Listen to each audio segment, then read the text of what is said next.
Ayah Sunan Giri adalah Syekh Maulana Isa, seorang ulama yang berasal dari Gujarat yang kemudian menetap di Pasai. Ibunya bernama Dewi Skardadu, putri seorang raja Hindu Belambangan bernama Prabu Menak Sembuyu. Kisah Sunan Giri berawal dari perjalanan ayahnya, Syekh Maulana Isa, suatu ketika hijrah ke Jawa Timur untuk menyebarkan ajaran Islam. Dakwah pertama dijalaninya di daerah Belambangan. Keputusan ini diambil setelah mendengarkan saran dari Sunan Ampel. Waktu itu masyarakat Belambangan sedang tertimpa bencana wabah penyakit. Musibah itu menimpa hampir sebagian besar rakyat Belambangan. Bukan hanya orang dewasa saja yang terjangkit penyakit, anak-anak kecil pun tak luput dari serangan wabah tersebut. Di kalangan kerajaan juga terkena, termasuk Dewi Skardadu. Segala cara dilakukan untuk menyembuhkan penyakit tersebut. Namun hasilnya nihil.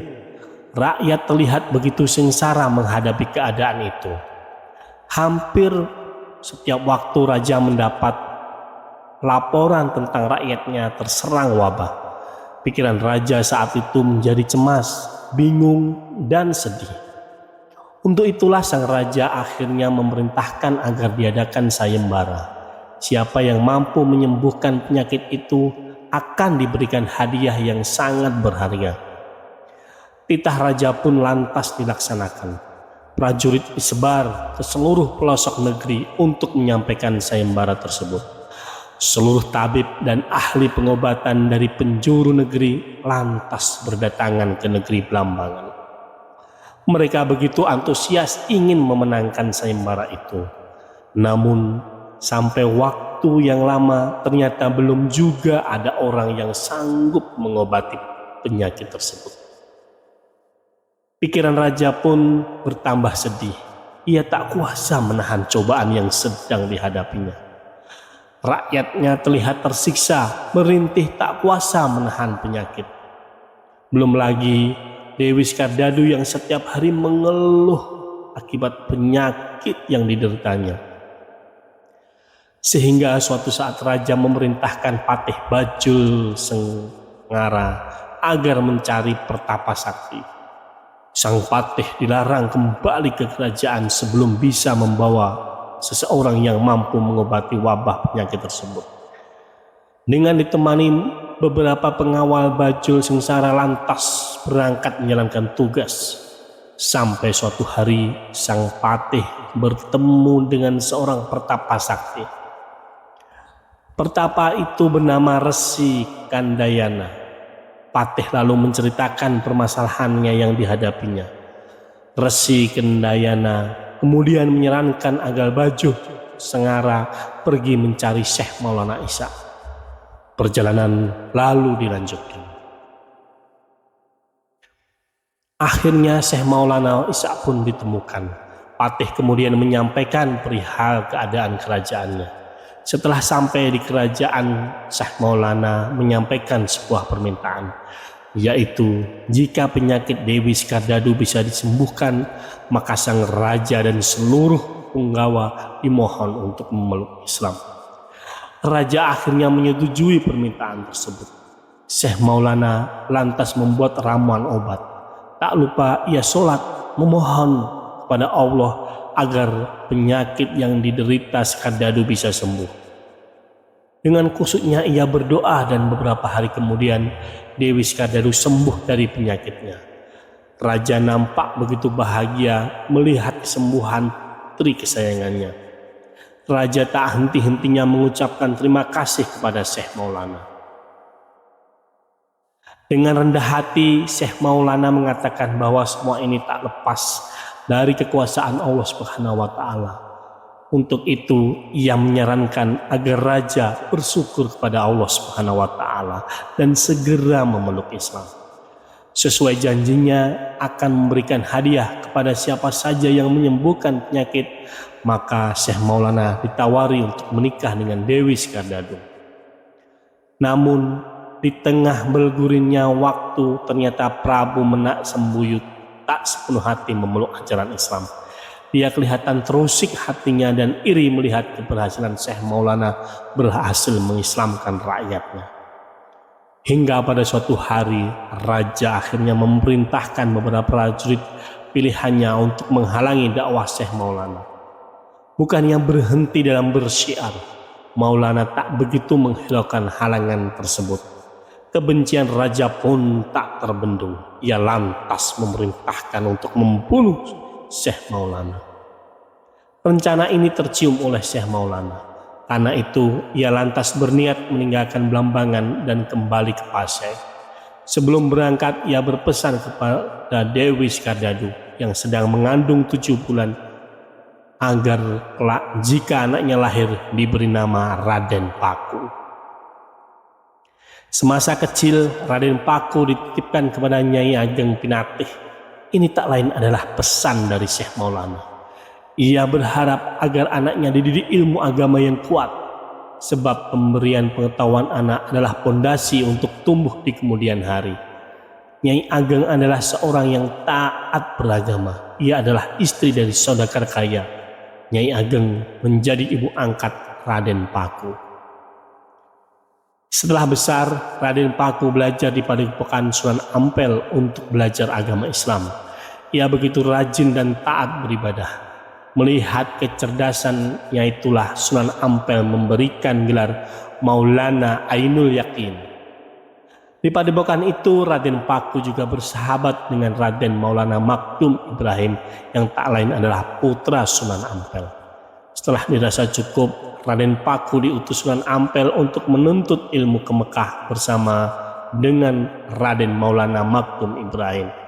Namun sebelum ke Mekah, Sunan Ampel mengharapkan agar Raden Paku singgah dulu di Pasai untuk menemui Syekh Maulana Isa.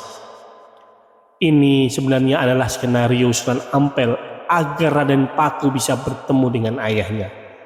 Raden Paku belajar di Pasai selama 7 tahun. Sepulang dari Mekah, Raden Paku kemudian kembali ke Pulau Jawa. Pesantren yang didirikannya terkenal ke seluruh penjuru Pulau Jawa. Bahkan sampai keluar Pulau Jawa meliputi Kalimantan, Sulawesi, Maluku, dan Lombok. Dalam kesehariannya pesantren tersebut menitik beratkan pada ilmu-ilmu tauhid dan fikih. Kedua ilmu tersebut dipandang sangat perlu disampaikan sebab latar belakang masyarakat Jawa adalah beragama Hindu dan Buddha. Dalam mengenalkan ajaran Islam, Sunan Giri tak mau memadukan adat dan budaya dengan ajaran Islam. Alasan ini dimaksudkan agar kemurnian agama Islam tidak tercampur dengan adat peninggalan nenek moyang.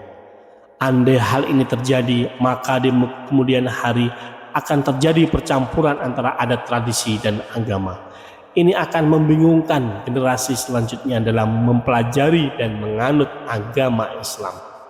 Prinsip seperti itulah yang menjadikan Sunan Giri dianggap sebagai pemimpin kaum putihan.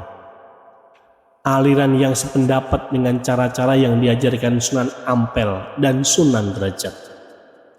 Namun dakwah ini ditentang oleh Sunan Kalijaga. Dia berpendapat Sunan Giri terlalu kaku dalam mengajarkan suatu agama baru, tidak mau toleran dengan kebudayaan masyarakat setempat. Pemikiran Sunan Kalijaga ini juga didukung oleh beberapa sunan lainnya, di antara Sunan Muria, Sunan Bonang, Sunan Gunung Jati, dan Sunan Kudus. Perdebatan antara konsep Sunan Giri dan Sunan Kalijaga ternyata membesar. Perseteruan ini memuncak saat peresmian Masjid Demak. Sunan Kalijaga pada waktu itu ingin meramaikan acara tersebut dengan pagelaran pentas wayang. Tentu saja usulan tersebut langsung ditentang oleh Sunan Giri. Sebab dalam Islam tidak boleh membuat sesuatu benda menyerupai manusia. Wayang juga termasuk kategori tersebut. Begitupun menonton wayang. Apabila ini dipentaskan untuk meresmikan masjid yang tak lain adalah tempat beribadah, perseteruan ini kian meruncing. Tidak ingin terjadi perpecahan, akhirnya Sunan Kalijaga lalu menyampaikan suatu gagasan. Ia mengusulkan bentuk wayang akan diubah menjadi tipis supaya tidak menyerupai manusia. Karena takut nantinya ada pertengkaran di kalangan Sunan, dengan sangat terpaksa Sunan Giri lantas menyetujui usulan tersebut. Sejak saat itu kemudian muncullah wayang kulit yang menggantikan wayang beber. Wayang kulit bentuknya tipis, terdiri dari dua sisi. Model lukisan wajah pun sudah dirombak total. Sunan Giri diangkat menjadi pemimpin Sunan. Keputusan ini diambil karena sepeninggal Sunan Ampel tidak ada lagi yang dituakan. Maka pada tanggal 9 Maret 1487 Sunan Giri resmi menjadi ketua para wali. Selain itu, beliau juga mendapat gelar Prabu Satmata yang diberikan oleh Sunan Kalijaga. Meski ia dianggap sebagai ketua, Sunan Giri tak menganggap pengangkatan itu adalah segalanya. Ia malah bersedih. Baginya, dirinya jabatan tersebut merupakan amanah yang mesti dijalankan sesuai dengan kaidah-kaidah Islam. Sebab apabila tugas tersebut tidak mampu dijalankan dengan sempurna, maka kelak di akhirat ia akan dimintai pertanggungjawaban. Ini sangat berbeda dengan zaman sekarang, di mana semua orang bernafsu meraih jabatan atau kedudukan. Mereka rela menggunakan segala cara agar memperoleh suatu jabatan. Tak peduli harus menabrak norma-norma agama. Tanggal pengangkatan Sunan Giri itu kemudian dijadikan sebagai hari jadi Kabupaten Gresik yang terletak di Provinsi Jawa Timur. Selain cerdas dalam ilmu-ilmu agama, Sunan Giri juga menguasai ilmu-ilmu politik maupun pemerintahan. Teori ketatanegaraannya digunakan sebagai rujukan oleh beberapa petinggi kerajaan. Negarawan yang jenius dan taat beribadah merupakan sebutan yang pantas diberikan kepada Sunan Giri. Kerajaan Islam seperti Demak, Pajang, Mataram juga tak lepas dari peranan Sunan Giri dalam membuat aturan ketatanegaraan. Sunan Giri pernah dinobatkan menjadi Raja Peralihan. Ini terjadi saat kerajaan Majapahit hancur diserang Raja Girindrawardana dari Kaling Kediri.